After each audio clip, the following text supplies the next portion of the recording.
Hi అండి, welcome to our channel. అందరూ బాగున్నారా? నేనైతే చాలా బాగున్నాను. మన ఛానల్లో వీడియోస్ పోస్ట్ చేయక చాలా రోజులు అవుతుంది, దగ్గర 2 months అవుతుంది. ఎందుకంటే నా మొబైల్ పాడవడం వల్ల నేను వీడియోస్ పోస్ట్ చేయలేదు. నా మొబైల్ కింద పడిపోయి డిస్ప్లే పోయింది. దాన్ని అలాగే ఉంచకుండా డిస్ప్లే కూడా వేయించాను. వేయించిన తర్వాత 2 daysకి మళ్ళీ కింద పడి మళ్ళీ డిస్ప్లే పోయింది. ఇక ఏం చేయాలి, కొత్త ఫోన్ కొనుక్కోవాలా లేదా అని ఇన్ని రోజులు వెయిట్ చేశాను. డబ్బులు అడ్జస్ట్ అవ్వలేక కొత్త ఫోన్ కొనుక్కోలేకపోయాను. ఇన్ని రోజులు వెయిట్ చేసి వీడియోస్ ఆగిపోతాయేమో, ఛానల్ మళ్ళీ డల్ అయిపోతుందని ఎలాగైనా మంచిదే అని మళ్ళీ అదే ఫోన్కి మళ్ళీ డిస్ప్లే వేయించాను. ఇలాగే మీ అందరి సపోర్ట్ ఉంటే ఖచ్చితంగా నేను ఇంకొంచెం ముందుకు వెళ్ళి మన ఛానల్ కొంచెం సక్సెస్ అయిన తర్వాత యూట్యూబ్లో వచ్చే ఫస్ట్ శాలరీస్తో ఖచ్చితంగా ఒక ఫోన్ కొనుక్కుంటాను. సో మీరందరూ ఖచ్చితంగా మన ఛానల్ని సపోర్ట్ చేయండి ప్లీజ్. తప్పకుండా వీడియో చూసిన తర్వాత ఒక లైక్ చేయండి. సబ్స్క్రైబ్ చేసుకుని వాళ్ళు ఉంటే తప్పకుండా ఒక సబ్స్క్రైబ్ మాత్రం చేసుకోండి.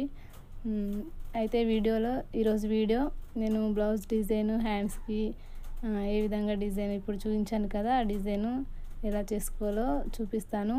మామూలుగా మనం హ్యాండ్ ఏ విధంగా కట్ చేసుకుంటామో సేమ్ అదే విధంగా హ్యాండ్ మెజర్మెంట్తో ఈ విధంగా కట్ చేసుకోవాలి.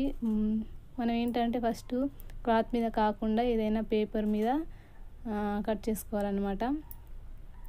సేమ్ మనం హ్యాండ్ ఏ విధంగా కట్ చేసుకుంటామో ఎవరి మెజర్మెంట్స్ వాళ్ళకు ఉంటాయి కదా, ఒక్కో రకంగా కట్ చేస్తారు. ఎవరికి తగ్గట్టు వాళ్ళు ఈ విధంగా పేపర్ మీద కట్ చేసుకోవాలి. ఫస్ట్ చూడండి, ఈ పేపరు నేను 2 హ్యాండ్స్కి కట్ చేసుకున్నాను. తర్వాత మనం బ్లౌజ్కి డిజైన్ వేసుకుంటాం కదా, ఏ క్లాత్తో వేసుకుంటామో అది ఈ విధంగా కొంచెం ఎక్కువ క్లాత్ తీసుకోండి. మనం ఎంత ఎక్కువ క్లాత్ తీసుకుంటే అన్ని కుచ్చులు ఎక్కువగా వస్తాయి. నేనైతే నా దగ్గర ఉన్నంత మందం తీసుకున్నాను నేను. తర్వాత మధ్యలోకి ఫోల్డ్ చేసుకొని టక్స్ పెట్టుకోవాలి కొంచెం. తర్వాత 2 ఇంచెస్తో ఈ విధంగా మార్క్ చేసుకోవాలి. 2 inches గ్యాప్తో అటు సైడు ఇటు సైడు మనం మధ్యలో కట్ చేసుకున్నాం కదా, ఆ కట్ చేసుకున్న దగ్గర నుంచి అటు సైడు ఇటు సైడు 2 వైపులా కూడా 2 inches గ్యాప్తో ఈ విధంగా మార్క్ చేసుకోవాలి. ఈ విధంగా మార్క్ చేసుకున్న తర్వాత మనం మధ్యలో కట్స్ పెట్టుకున్నాం కదా, మధ్యలో ఫోల్డ్ చేసుకొని అక్కడ ఈ విధంగా ఫోల్డ్ చేసుకోవాలి. వీడియోలో చూపించిన విధంగా మనం 2 inches దగ్గర మార్క్ చేసుకున్నాం కదా, ఆ మార్క్ చేసుకున్నవన్నీ ఒకే దగ్గరికి తెచ్చి పెట్టుకోవాలి. ఈ విధంగా ఇలా ఒకే దగ్గర ఫోల్డ్ చేసుకొని దానిపైన ఒక స్టిచ్ వేసుకోవాలి. ఈ విధంగా అటువైపు అన్నీ ఇటు ఫోల్డ్ చేస్తాం కదా, ఇటు సైడ్ అన్నీ అటువైపు ఫోల్డ్ చేసుకోవాలి. చూడండి, ఇలా వీడియోలో చూపించిన విధంగా ఇలా ఫోల్డ్ చేసుకోవాలి. అన్నీ ఒకే దగ్గరికి వచ్చేలాగా ఫోల్డ్ చేసుకోవాలి. మన దగ్గర ఎంత ఎక్కువ క్లాత్ ఉంటే అన్ని ఎక్కువ కుర్చీలు వస్తాయి. లేదంటే కుర్చీల మందం మనం వేరే కలర్ క్లాత్ కూడా అటాచ్ చేసుకోవచ్చు. ఆ డిజైన్ కూడా మీకు ఎప్పుడైనా మళ్ళీ ఒకసారి వీడియో చేస్తాను. ఇది మొత్తం సేమ్ ఒకే కలర్తో వచ్చేలాగా ఒకే క్లాత్ చేస్తున్నాను అనమాట. తర్వాత పై వైపున కూడా సేమ్ ఇందాక మనం అన్నీ ఒకే దగ్గరికి అనుకున్నాం కదా, పైన వైపు మాత్రం కొంచెం గ్యాప్ ఇవ్వాలి. కుచ్చుకి మధ్యలో కొంచెం గ్యాప్ ఇస్తూ ఈ విధంగా ఫోల్డ్ చేస్తూ స్టిచ్ వేసుకోవాలి.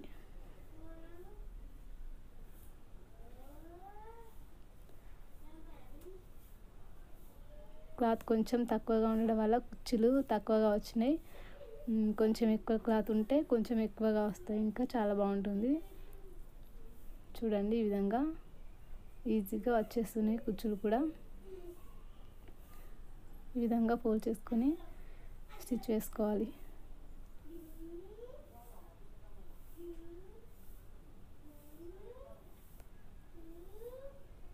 ఇలా ఎక్స్ట్రా వచ్చిన పీసెస్ ఏమైనా ఉంటే కట్ చేసేసుకోవాలి.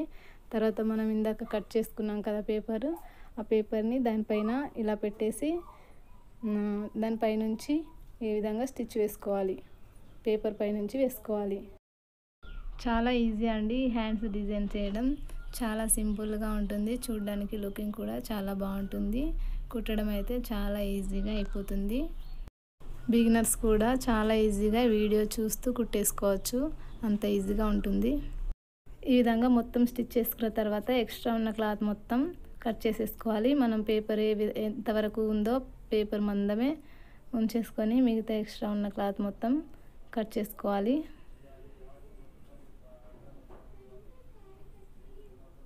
చూడండి, ఈ విధంగా కట్ చేసేసుకోవాలి. ఇలా కట్ చేసేసుకున్న తర్వాత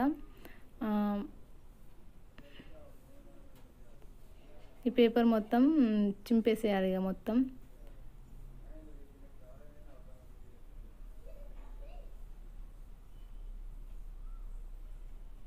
చూడండి, ఈ విధంగా పేపర్ మొత్తం నీట్గా ఏం లేకుండా తీసేసేయాలి. తీసేసిన తర్వాత బార్డర్ ఉంటుంది కదా, మనకు సారీలో వచ్చిన బార్డర్ అయినా మనం వేరే క్లాత్ పెట్టుకోవాలన్నా ఏదైనా దాన్ని దీనికి ఈ విధంగా అటాచ్ చేసుకోవాలి. నేనైతే సారీలో వచ్చిన బార్డర్ అటాచ్ చేస్తున్నాను.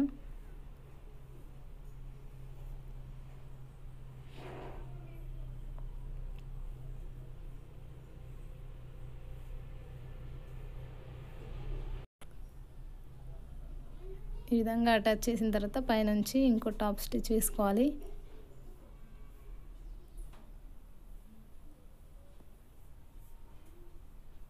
మనం ఇక్కడ లేస్ లాంటివి ఏమైనా కూడా ఇంకా అటాచ్ చేసుకోవచ్చు, ఇంకా బాగుంటుంది. ఏం అవసరం లేదు, సింపుల్గా ఇలా ఉంటే సరిపోతుందంటే ఇలాగ కూడా ఉంచేసుకోవచ్చు. తర్వాత మనం లైనింగ్ అటాచ్ చేసుకోవాలి. లైనింగ్ కోసం వేరే క్లాత్ తీసేసుకొని ఈ విధంగా ఫస్ట్ కింది వైపున ఒక స్టిచ్ వేసుకోవాలి. మనం బార్డర్ అటాచ్ చేసాం కదా, అక్కడ కింది వైపున ఒక స్టిచ్ వేసుకోవాలి.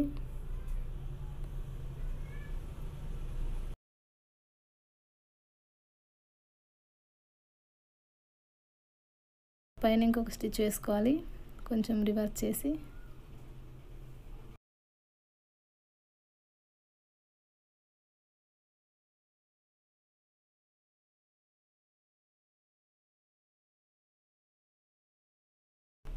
పైన స్టిచ్ వేసిన తర్వాత రివర్స్ చేసుకొని చుట్టూ హ్యాండ్ ఎంతవరకు ఉందో అంతవరకు ఈ విధంగా స్టిచ్ వేసుకోవాలి.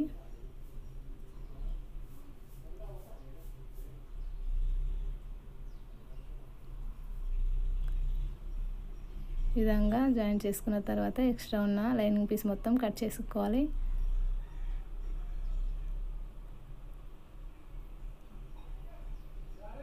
చూడండి, ఈ విధంగా ఎక్స్ట్రా మొత్తం కట్ చేసేసుకున్నాను. మధ్యలో ఈ విధంగా కట్స్ పెట్టుకోవాలి. తర్వాత మన బ్లౌజ్ తీసుకొని ఇక్కడ షోల్డర్ దగ్గర మనం అటాచ్ చేసుకోవాలి.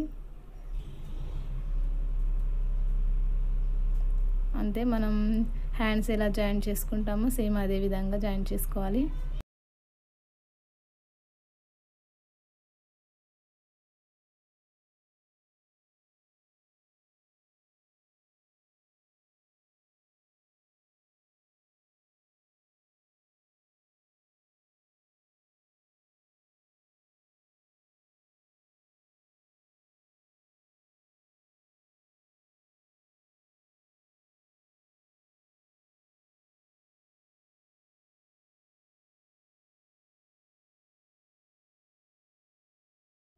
అంతే, హ్యాండ్ జాయిన్ చేయడం అయితే అయిపోయింది.